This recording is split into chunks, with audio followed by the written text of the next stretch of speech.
ठाणे महानगरपालिका क्षेत्रात पर्यावरणपूरक होळी साजरी करण्यासाठी एकल वापराच्या प्लास्टिकच्या विरोधात कारवाई सुरू करण्यात आली आहे। नौपाडा, वागळे इस्टेट आणि माजीवाडा, मानपाडा या 3 प्रभाग समिती क्षेत्रात 1002 दुकानांची तपासणी करण्यात आली आहे। त्यात 78 किलो प्लास्टिक जप्त करण्यात आलं असून 27,500 रुपयांचा दंड वसूल करण्यात आला आहे।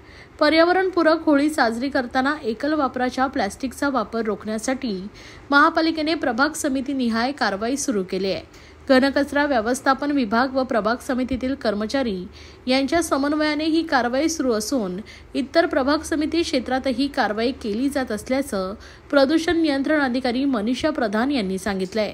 दरम्यान 1 एप्रिल 2024 ते 6 मार्च 2025 या काळात महाराष्ट्र प्रदूषण नियंत्रण मंडळ आणि ठाणे महानगरपालिकेच्या प्रदूषण नियंत्रण कक्षाचे प्रतिनिधी यांनी एकल वापराच्या प्लास्टिकच्या बंदीबाबत मोहीम हाती घेण्यात आली।